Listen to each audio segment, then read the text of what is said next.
Astrid, the floor is yours. Thank you very much. Your Excellencies, ladies and gentlemen, I'd like to warmly thank the organisers for inviting me. I've been with great interest following the progress of the Northern Research Forum ever since I attended the very first one here in Iceland. I've decided for my talk today to say a little bit about two very different societies, Iceland and Labrador in Canada. And in Iceland, I wanted to talk about Iceland because here we are, and I feel in Iceland we're almost having a situation where we are in an ice-free world to an extent compared to the way the situation has been in the past. And the ice has been regarded very much as an enemy. Whereas in Labrador, as I'll explain, the ice has been a faithful friend, but things are changing.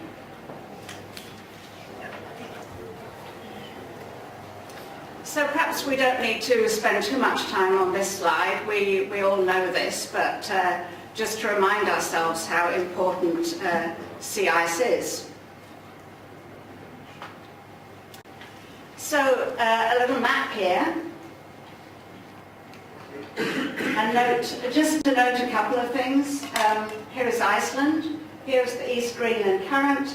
Here is Labrador here, and the Labrador Current. And you're all familiar with the warm and the cold ocean currents that you see on the diagram. So first of all, sea ice off the coasts of Iceland. So just a little bit of technicality. It's brought to the coasts on the East Greenland Current, which I pointed out. It mainly affects the northwest, northern and eastern coasts. It's very rare that it reaches the south, and because of the pattern, it doesn't get to the southwest very often. And it most frequently occurs in the later winter and spring. And of course now I'm in many ways talking about something that happened more frequently in the past and not so much in the present. This is where I'd like a little group participation from the audience, and we can all read this lovely Icelandic poem. Actually, I'm sorry, I'm just joking, but all the Icelanders will recognize this poem by a famous Icelandic poet. It's called Sea Ice, and the reason I put it up there is because it's really from this poem that the term of the ice being an enemy, that's where it comes from. So it's not really me being original, but it's from this very, very powerful poem where the sea ice is personified.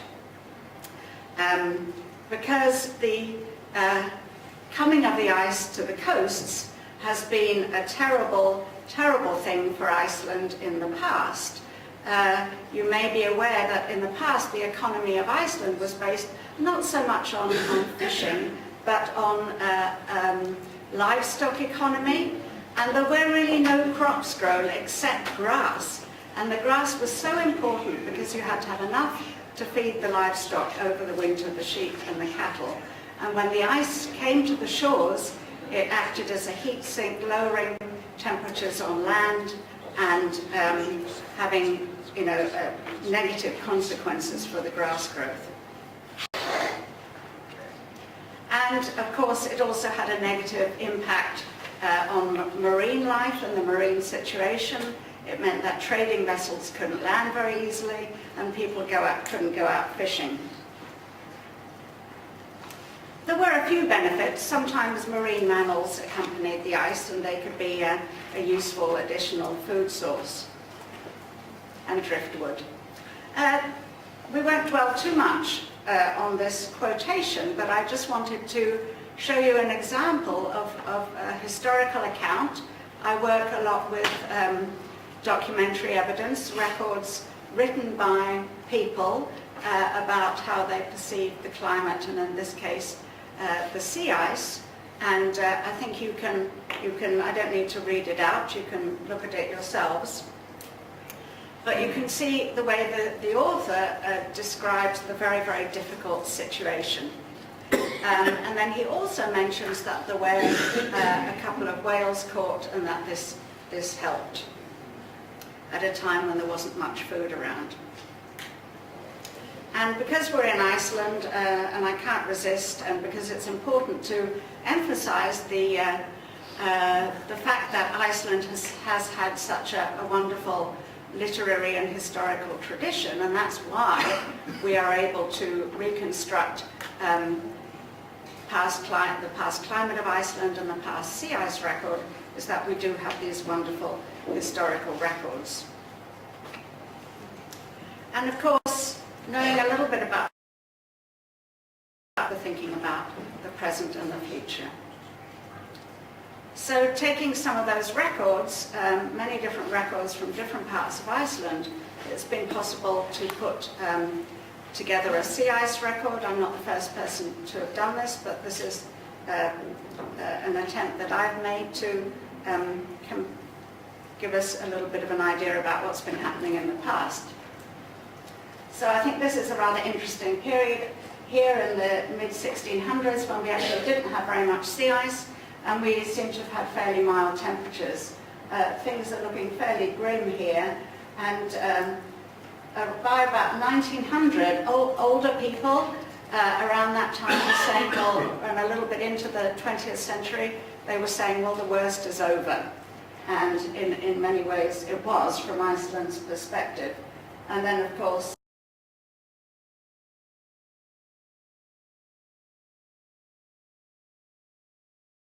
sort of a summary here. The decades with most ice, as you saw, probably the 1750s, 1780s, early 1800s and 1830s. In the 1880s, it was a time when Iceland had its really its last serious famine,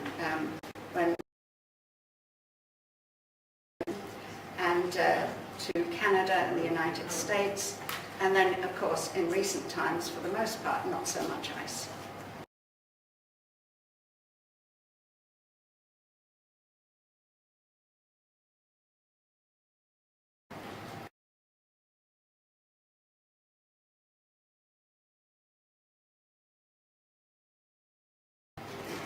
So the pattern of climate impacts kind of goes, if there's lack of winter grazing, there can be a freeze-thaw cycle, a poor grass growth, difficult harvest for whatever reason, and then these cumulative impacts with the livestock dying, various social consequences, and then people becoming malnourished and dying. And I think it's important to remember what difficult times Iceland has been through in the past.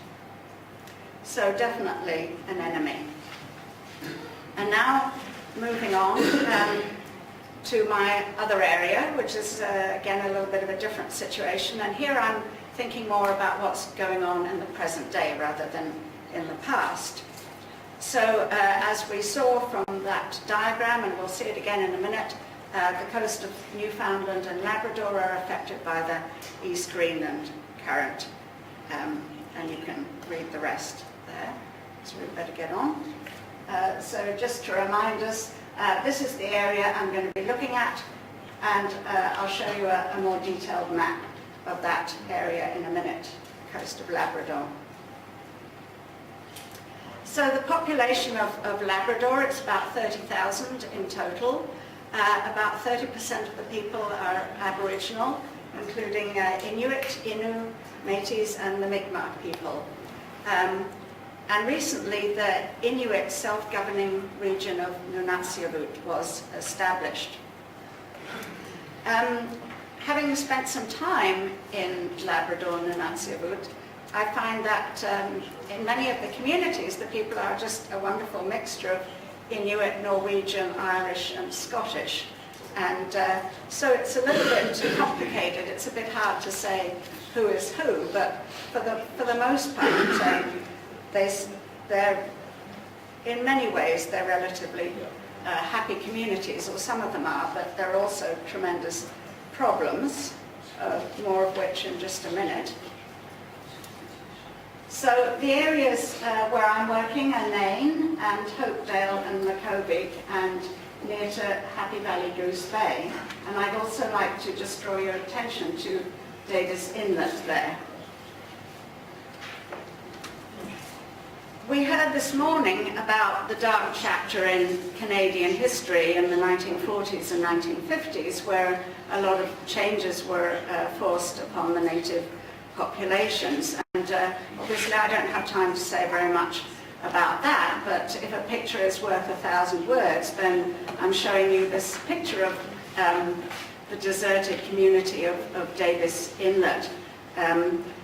A group of Innu people were transported there. They were nomadic, but they were transported to what is actually an island in the 1950s, and a very sad chapter in their history came about after that. They were then subsequently moved again about 6 years ago, and I'm just mentioning it because I was there, and it's sort of representative of the political background, because we have to think about the political background whenever we think about environmental issues, because we don't want to be environmental determinists. So now it's deserted. Well, actually, it's almost deserted, and I just thought my colleague and I, when we went to have a look around, we thought we would find only ghosts, but we found something else as well, which was a bit scary. So this is one of our study areas, Hopedale. It was this town, like many others up there, where it was established by the Moravian missionaries, and I don't have time to say very much about them, but what's wonderful about them is that as well as doing their missionizing, they made meteorological observations, which have turned out to be very useful. And then another community is Nain.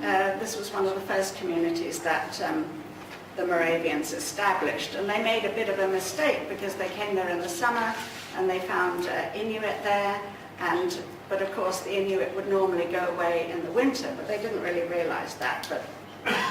But nonetheless, they established a community which is still going strong.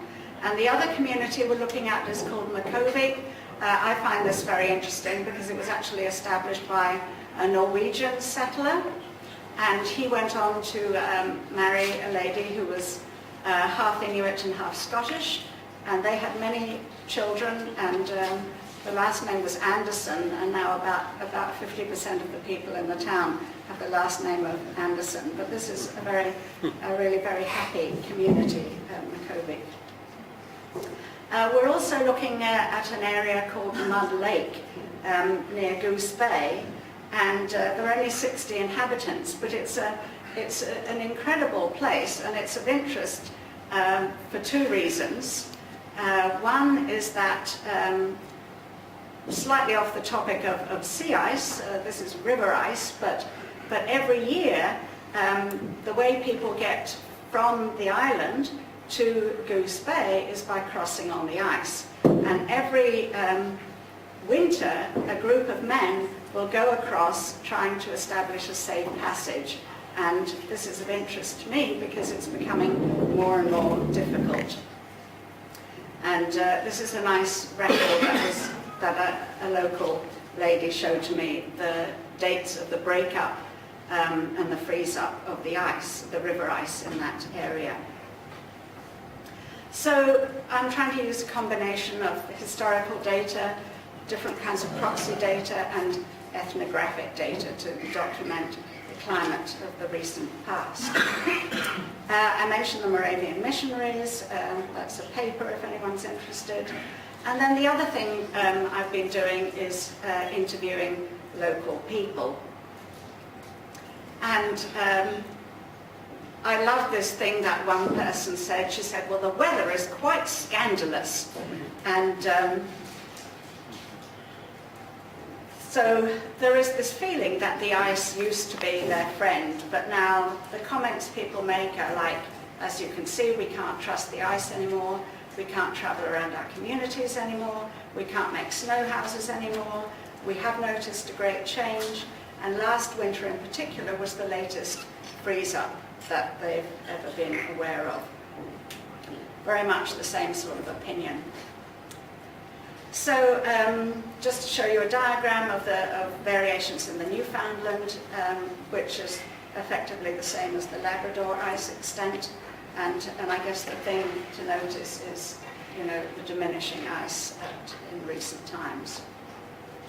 And just comparing that graph with Iceland and the Stories, which is the East Greenland record, just to give you the idea that we are putting together records as well as just talking to people. So in summary, the recent changes in sea ice extent and duration are having a very profound effect on communities in this region. And these different types of data that we're able to use will give us a better picture of what's happened in the past in the context for the present. A general summary, I know I have to hurry up, and I guess this is stuff we all know really. With my theme of friend and enemy, perhaps as the ice is less prevalent in Iceland, the ice may be looked more on as a friend, because I detect a certain optimism that in Iceland that perhaps there will be opportunities in the future, and a rather reverse situation in the Labrador area, and of course that applies to places like Greenland and Alaska as well. I just want to acknowledge my colleague Susan Crate, because we worked together in Labrador for most of August, and this was our last evening there when we felt like celebrating.